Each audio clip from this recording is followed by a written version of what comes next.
Yes, kiitos. Eli Pylkkäsen Sanna, urheilufysioterapeutti täällä Kihulla ja 4 vuotta täällä toiminut.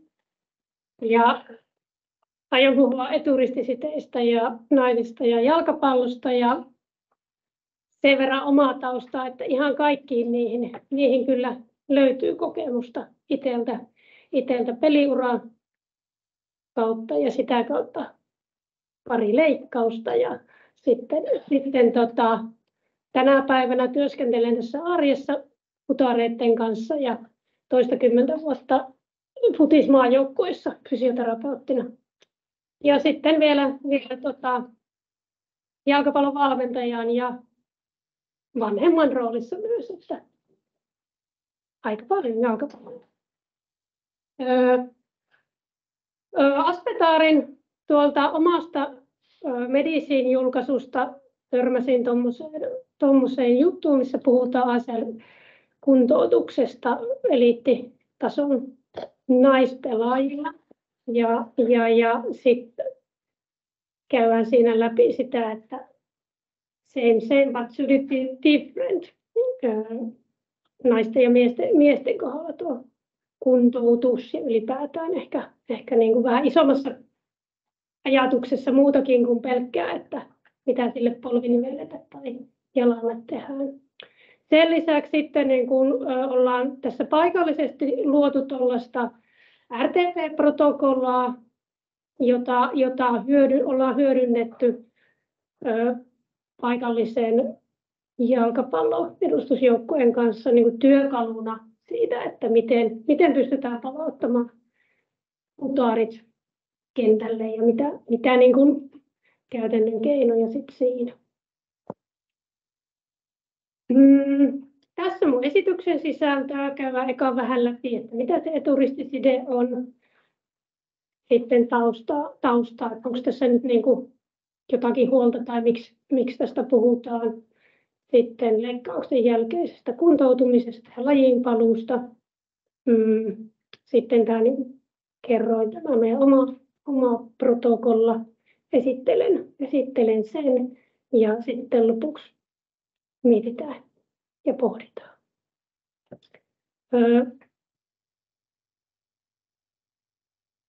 Tuossa halusin nostaa esille turistisiteen, mitä se tarkoittaa. Polven sisällä oleva vahva tukirakenne, joka vähän tuolta sääriluun etuosasta sisäpuolelta ja menee pikkusen ristiin sinne tuon reisiluun takaosaan vähän ulkopuolelle. Tosi vahva nivelside. Ja niin kuin tuossa on kuvattu, niin se on tuolla polven sisällä. Toimii jarruna siinä, kun sääri liikkuu suhteessa reiteen etutakasuunnassa, estää vähän myös kiertoa ja jarruttaa polven yliojentumista. Sitten myös siinä polven sivuttaissuunnan tuessa auttaa tai tukee tuossa sivusiteiden kanssa. Tuon mekaanisen tuen lisäksi eturistiside aistii niin kuin kehoasentoa ja kertoo meille sitten, että missä asennossa se polvi on, että toimii semmoisena niin kuin sensorina siellä myös. Tätä esitystä, kun viime viikolla rakentelin, niin sitten viikko sitten tuli yksi vamma tuosta eturistisiteestä ja törmäsin ihan hyvään videoon, näytän sen teille tästä seuraavaksi. Tämä on siis keskiviikkona tämä video tehty ja tässä vaiheessa ei ollut diagnoosi varma, mutta se kyllä varmentui torstaina sitten.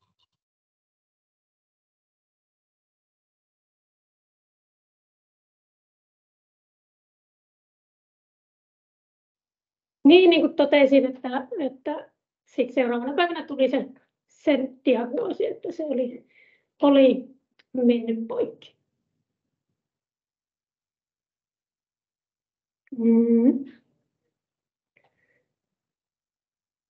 Sitten mennään tähän artikkeliin takaisin ja mietitään, että onko ongelmaa.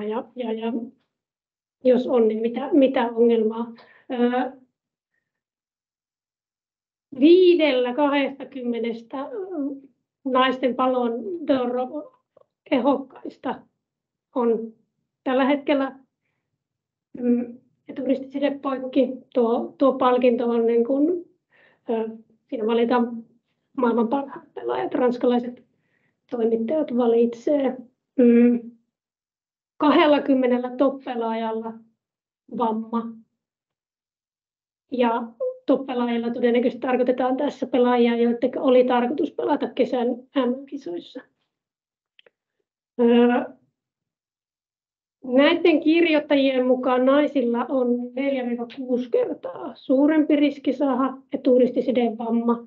Ja tästä jutussa oltiin sitä mieltä, että naisilla on enemmän näitä vammoja, missä ei ole kontaktia. Se varmaan riippuu vähän lähteestä, mitä mieltä sitä ollaan, mutta minä kirjoitti sillä tavalla. Sitten kun mennään leikkaukseen ja siitä niin kuin toipumiseen, niin eri tutkimuksista on saatu eri niin kuin tuloksia siitä, että niin kuin naisten kuntoutuminen on heikompaa, elinpaluuprosentit on pienempiä, ylipäätään jopa niin kuin palataan niin kuin 50% mahdollisuudella sinne samalle tasolle, missä ollaan oltu. Eli tavallaan se ei ole millään tavalla itsestään selvää, että me kuntoudutaan siitä vammasta samalle tasolle. Kipu voi olla pitkäaikaista kipua pitkäaikaisissa tutkimuksissa. 1-2 vuoden kohdalla naisilla on polven toimintakyky ollut heikompi.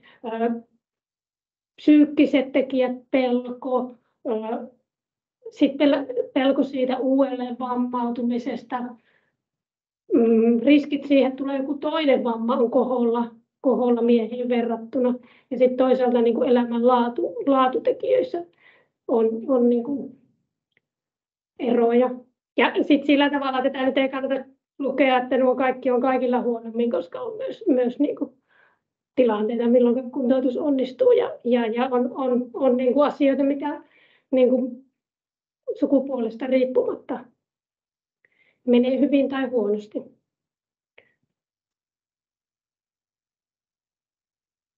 No sitten ylipäätään siitä niin kuin leikkauksesta ja lajiin palaamisesta.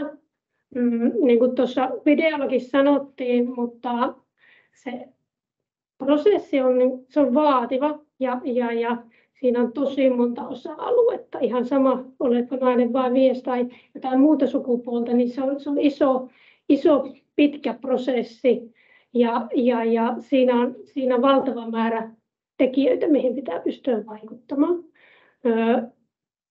Kun kuntoutus lähtee liikkeelle ja se alkuvaihe onnistuu hyvin, niin se luo sitten pohjaa sille niin kuin seuraavien vaiheiden onnistumiselle ja mahdollistumiselle.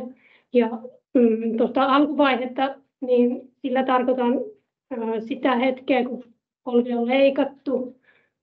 Ajallisesti ei voi sanoa tarkkaa määrää, ehkä jossain 6 viikon kohdalla ollaan, kun polven ojennusliikkuvuus on niin kuin lähellä normaalia, turvotuskipu on maltillisia, koukistusliikkuvuus, se ei ole niin oleellinen, että se tulee kyllä sieltä kävely on normaalia. Tavallaan se semmoinen arki alkaa olemaan hyvällä tasolla. Sitten jos me noista niin kuin vähän joudutaan koko ajan antamaan periksi, niin se jatkossa kertautuu eri osa-alueilla. Sen takia se alun onnistuminen on niin kuin tosi tärkeää, eikä siellä niin kannata kiirehtiä, vaan antaa sille kuntoutumiselle niin kuin mahdollisuus onnistua. Lajin paluu on usean tekijän summa. Joskus törmää vieläkin siihen, että niin kuin leikkauksen jälkeen urheilija kokee, että 9 kuukauden kohdalla minä aion pelata. tai että niin kuin siinä leikkauksessa on todettu, että tästä menee 9 kuukautta kuntoutua. Se aika ei ole millään tavalla määrittävä asia. Se on suurin piirtein me tietää, että se itse siirre on siinä vaiheessa hyvällä tasolla, mutta kun puhutaan urheilusta, niin meidän niin pitää tietää, että se urheilija on hyvällä tasolla ja urheilija on valmis urheilemaan. Harjoittelun pitää olla laadukasta, monipuolista, tavallaan sen lajin kaikki osa-alueet huomioon ottavaa. Testit, mitä tehdään, ne on suuntaa antavia,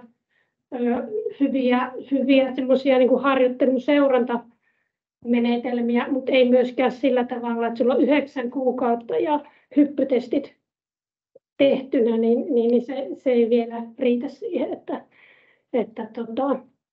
sä oot valmis pelaamaan. Sitten vaikka niin kuin, kaikki sujuu niin kuin jollain testeillä ja mittareilla hyvin, niin kyllä meidän pitää nähdä sitä laatua ja minkälaista se harjoittelu on siellä, on se sitten kuntosalilla tai juosten tai lajissa, että se silmäänkin pitää pystyä luottamaan. Yksi merkittävimpiä tekijöitä ehkä siihen ajankohtaankin, milloin palataan, niin on sitten psyykkiset tekijät ja urheilijan luottamus siihen, että mä luotan tähän jalkaan ja luotto siihen, että se kestää, ei pelätä uutta vammaa.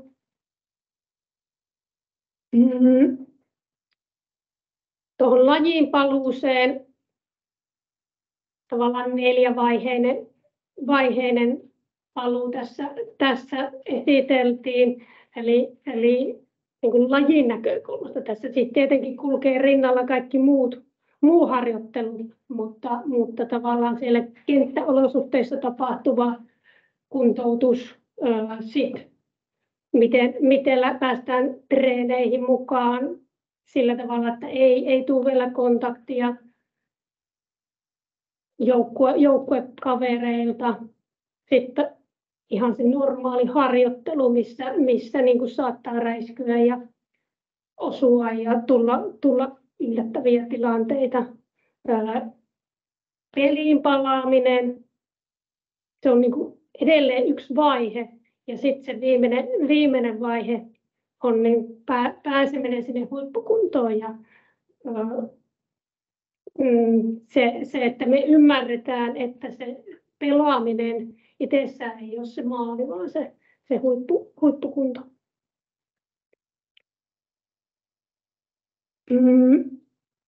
Tavoitteita kuntoutuksessa on paljon ja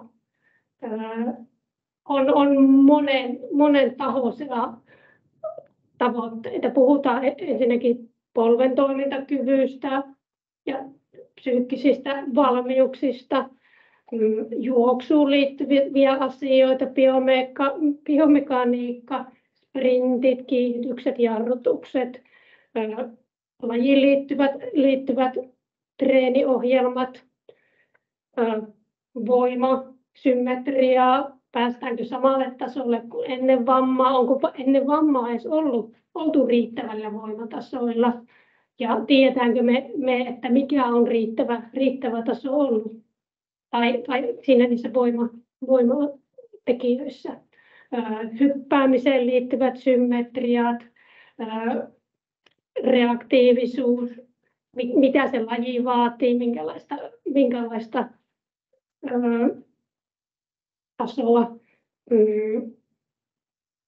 Sitten räjähtävyys, reaktiivisuus, kestävyys, ominaisuudet, miten se huomioidaan siinä kuntoutumisen aikana. Suunnanmuutokset, hypyistä alastulot, koko ketjun toiminta, vilkkapolvi, lonkkalantio, miten se koko keho toimii siinä. Tosi paljon asioita, mihin me tavoitellaan tai mitä tavoitteita sillä kuntoutuksella on. No miksi sitten tulokset on erilaisia tai miksi ne eroaa naisilla ehkä miehistä ja tätä tutkimusta on aika paljon, edelleen tarvitaan ja on esitetty anatomiaan liittyviä eroavaisuuksia, onko hormoneilla mitään väliä, olosuhteet, kengät, biomekaniikka, genetiikka ja sitten myös niin kuin se, että niin kuin, onko meillä saatavilla naisille niin kuin riittävät resurssit siihen medical-tiimiin tai onko meillä medical-tiimiä vai miten se terveydenhuolto on järjestetty. Riskejä niin kuin vammalle ja uudelle vammalle on sisäisiä ja ulkoisia. Edelliset vammat, jänteet, niiden nivelten, miten meidän kroppa toimii, lajiin liittyvät erot ja sitten kaikki voimatasot, geneettiset asiat. Näillä haluan niin kuin nostaa vain sitä niin kuin esille, että meillä on ihan hirveä määrä tekijöitä, mihin pitää pystyä vaikuttamaan. Ja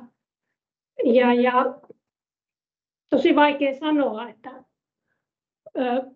mikä noista on sitten se yksittäinen asia, mikä on se tekijä, mikä ehkä erottaa. Ja luulen, että siihen ei ole yksittäistä tekijää olemassa.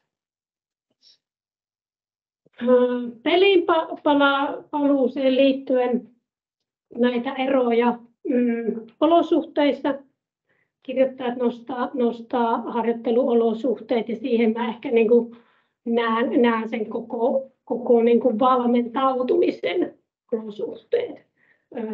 Onko meidän valmennuksen osaaminen, onko meillä olemassa tiimejä, onko meillä terveydenhuolto minkälaisessa roolissa siinä harjoittelussa niin terveenä kuin sitten vamman jälkeenkin. Ja sama siihen kuntoutukseen, että miten paljon meillä on siihen laittaa resursseja. Kyllä mä niin kuin luulen, että osaamista on, mutta onko se sen urheilijan ja sen kokonaisuuden käytössä, niin siinä voi olla haasteita. Psyykkiset tekijät vaikuttaa isosti siihen että pystytäänkö palaamaan sille tasolle, missä ollaan oltu. Luotetaanko polveen riittävästi ja sitten tuossa nostettiin tuo pelko uudesta vammasta isona tekijänä. Sitten tämmöisen tähän minä ensin vähän suhtaudun skeptisesti, mutta he kertovat, että miehet ovat motivoituneempia kilpailemaan ja voittamaan ja näin se voi olla. Pelin paluuseen liittyen tuo voima on niin erittäin tärkeä osa sitä kuntoutumista ja miten sitä voimaharjoittelua pystytään tekemään, miten sitä osataan tehdä. Tuolla nousi esille myös sitten tämä näkökulma, että kaikissa olosuhteissa ja kaikissa niin kuin ympäristöissä naisten voimaharjoittelu ei välttämättä ole sosiaalisesti hyväksyttävää. Sitten itse tässä ympäristössä, missä toimin, niin en sitä ymmärrä, mutta ymmärrän sitten isommassa kuvassa, että ei välttämättä aina ole näin. Ja sitten tässä on myös nostettu nämä niin kuin, tai olosuhteet, että ei välttämättä ole paikkoja, missä on kuntosaliharjoittelu mahdollista tai voimaharjoittelu muutenkaan. Sitten niin preventio kuin kuntoutuskin, niin mä ajattelen, että sen pitää olla vähintään samalla tasolla tytöillä, naisilla kuin pojilla miehillä. Että niin kuin me ei voida olettaa, että naiset ei voi tehdä samoja asioita kuin miehet. Että se oli hyvin nostettu tuossa esille, että Kyllä naiset voi harjoitella samalla tavalla kuin miehet voi harjoitella.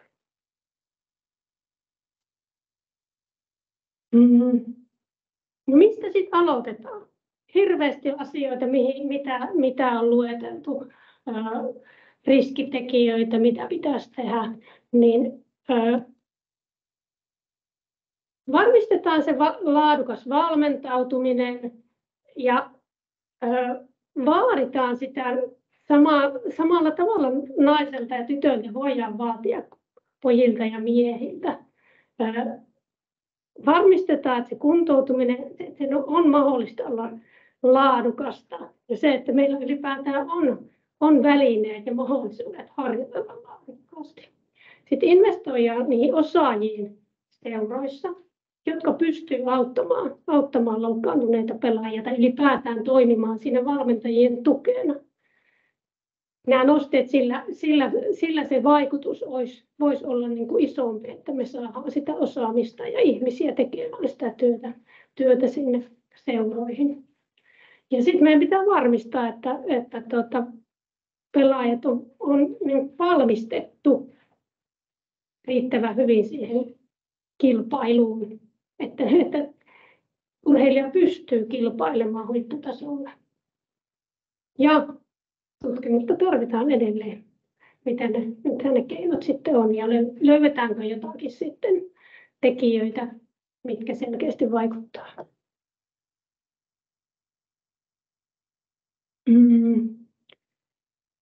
Sitten mä esittelen tätä meidän tekemää protokollaa.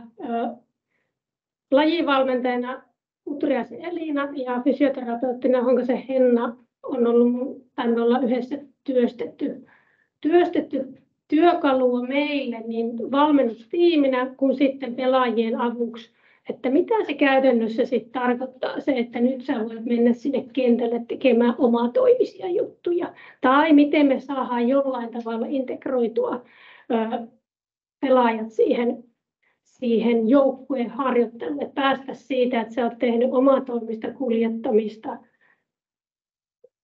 ja seuraava vaihe on se peli, niin mitä me tähän välille saataisiin, jotta valmistettaisiin se urheilija siihen tai se pelaaja siihen, että se pystyy pelaamaan turvallisesti.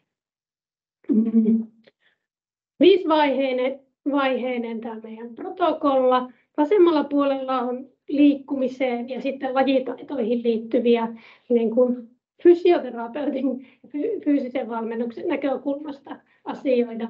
Ja oikealla puolella sitten niin kuin käytännön harjoitteita niin pelaajalle, jos se tekee itsenäisesti siellä kentän lajilla, tai sitten niin kuin meille tiimin jäsenille vähän, että ei tarvitse joka kerta miettiä, että no mitä se nyt arvioi lentorataa, niin ollaan lähdetty tuo juokseminen ja hyppääminen matalatehosta. Tämä on se hetki, kun sä saat eka kertaa juosta, että miten lähdetään tekemään. Juostaan suoraan, otetaan vähän suunnanmuutoksia kevyellä vauhdilla, hypätään 2 jalalla ja mä hyödynnän paljon allasharjoittelua hyppyharjoittelussa. Syöttämiseen ollaan mietitty, minkä tyyppistä syöttämistä, mitä pitää huomioida. Tasapainoon siellä lajinomaisesti, miten saadaan yhdistettyä pallotatseja siihen, että joku meidän haluttu niin kuin ominaisuus kehittyy. Kuljettamista, ideoita siihen, mitä pallon kanssa voit itse tehdä. Ja sitten ollaan nostettu tuonne tavallaan vähän sieltä pelistä kaaosta, aikapainetta. Ja esimerkiksi tässä oikealla alakulmassa oleva kuva pelaaja kuljettaa neliössä palloa ja valmentaja tai kaveri viskoo sitä jollain esineellä ja hän joutuu väistämään tai jotakin aikapainetta, että montako kertaa pystyt kuljettamaan siinä ja siinä ajassa palloa eri suuntiin. Kakkosvaiheessa vauhti kiihtyy tuolla hyppäämisen ja juoksemisen osalta. Tuodaan kiihytykset, jarrutukset sinne. Maalla hypitään 1 jalalla altaassa, 2 jalalla jo vähän kovempi tehosia. Ja samalla tavalla syöttämiseen ja kuljettamiseen tuodaan progressio vaikeampia asioita. Sitten tämmöinen hallitut kontaktit, mitkä välillä lajivalmennuksessa aiheuttaa harmaita hiuksia tai jonkun värisiä hiuksia, niin siihen niin kuin välimuotoon, että sua ei ole koskettu, vastustaja ei ole ollut lähellä ja siihen, että kohta rytisee, niin erilaisia suojaamisia, jossa toinen tönnii, ohittamisia, missä sä näet sen kontaktin, tiedät mistä se tulee kontakti, olet valmis ottamaan askeleen ohi ja valmistat kroppaasi ja päätä myös siihen seuraavaan. Höynät, rondot, mistä sä näet, se kontakti tulee ainoastaan tuosta yhdestä suunnasta, sillä tavalla, että pelaaja on aina vaikka sivurajalla ja näkee sen, mistä se tulee se pallo tai tuo kontakti. Eli tavallaan pystyy jollain tavalla hallitsemaan sitä kontaktia, eikä ole se mahdollisuus, että se kontakti tulee niin kuin 4 eri suunnasta. Seuraavassa vaiheessa ollaan jo melko lähellä normaalia harjoittelua, tuo isompia aluepelejä, joissa välimatkat on vähän isommat, jolloin on vähän enemmän aikaa reagoida siihen kontaktiin, voi tulla nyt jo vähän eri suunnista. Tässä yhteydessä pienpelit on se viimeinen peli, isompi normaalipelin ohella se viimeinen, mikä tuodaan. Eli se me halutaan korvata se kuormittava päivä, kun muut pelaa pienpeliä ja halutaan niin kuin ylikuormitus siinä fyysisessä, niin millä tavalla me pystytään varmistamaan, että kuntoutuva pelaaja sen saman kuorman lähes saa, niin tuossa on pari tai muutamia eri vaihtoehtoja, että joko me juostaan ilman palloa, me juostaan suoraan käännöksillä, tai sitten tuommoisia suunnanmuutosintervalleja, peliomaisia, tai sitten ihan yksi vääntöjä, missä niinku saadaan niinku peliomaisuutta siihen tekemiseen. Nelosvaihe on pienpelit ja normaali harjoittelu. Eli me halutaan, että siihen ennen kuin pelataan, niin harjoittelu on normaalia ja on tullut niitä kovia kuormittavia pienpelejä, missä kroppa joutuu koville ja pää joutuu koville. Ja sitten vielä viimeisenä vaiheena on se peli. Ja me pyritään, varsinkin noissa pitkissä vammoissa, niin me pyritään löytämään paikka pelaajalle, missä pelissä on vähän matalempi tempo. On se sitten niin kuin nuoremmat ikäluokat tai kakkosjoukkue tai joku, missä on vähän enemmän aikaa. Pieni steppi taas sinne niin kuin, että saadaan vähän helpotettua sitä siirtymää sinne peliin. Peliaikaa rajataan, lähdetään liikkeelle ehkä siitä viimeisestä 10 tai nostetaan sitten jaksamisenkin mukaan sitä, että paljonko rajataan sitä peliaikaa, mutta pidetään siitä kiinni, että se ei ole, eka matsi ei ole 90. Ja sitten kun se pelikuormitus tulee siihen kokonaisviikkoon lisäksi, niin huolehditaan sitten, että jos on tarve keventää sitä koko viikon muuta harjoittelua, niin tiimin kanssa mietitään, että mistä kevennetään sitten. Ja keinoja siihen muokkaamiseen on sitten, niin kuin, että otetaan ehkä vähän vähemmän pienpelejä tai sitten jos halutaan sprinttien määrää vähän laskea, niin sitten nopeusharjoittelussa huomioidaan se. Sitten vielä viimeinen dia ja pohdinta tästä. Oma ajatus on tosiaan se, että kyllä meidän pitää jollain tavalla huomioida ehkä se sukupuoli, mutta kyllä ihmisen kohtaaminen ja ne psyykkiset asiat, mitä nousee tuolta niin kuin naisten puolelta, niin en mä tiedä, onko se väärin myös miehiltä ottaa huomioon se niin kuin psyykkiset tekijät, mutta niin kuin se, että varmistettaisiin, että me harjoitellaan riittävän hyvin.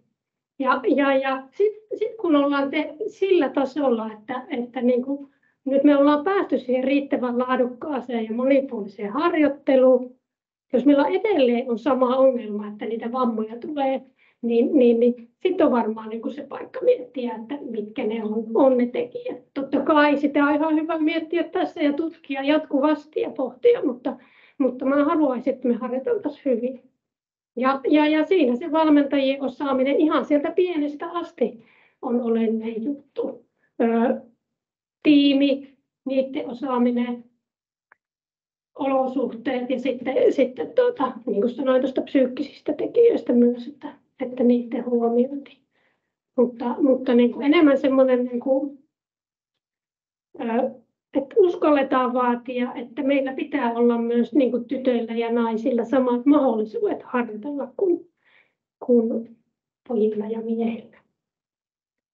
Sitten ehkä vielä tuosta vähän tulevaisuudesta ja pelin kehittymisestä. Pelin tempo ja nopeus kasvaa koko ajan. Taktinen osaaminen kasvaa koko ajan. Joukkueet puolustaa tiiviinä, silloin siellä on vähän tilaa, siellä tulee paljon suunnanmuutoksia, kamppailuja. Saa nähdä, saadaanko me niitä vammoja vähenemään, kun noiden tilanteiden määrä vaan kasvaa. Ja en osaa vastata siihen, mutta kyllä pitää olla myös niin kuin miettiä siellä tulevaisuudessa, että miten meidän pelaajat kestää sitä harjoittelua tai uutta pelaamista.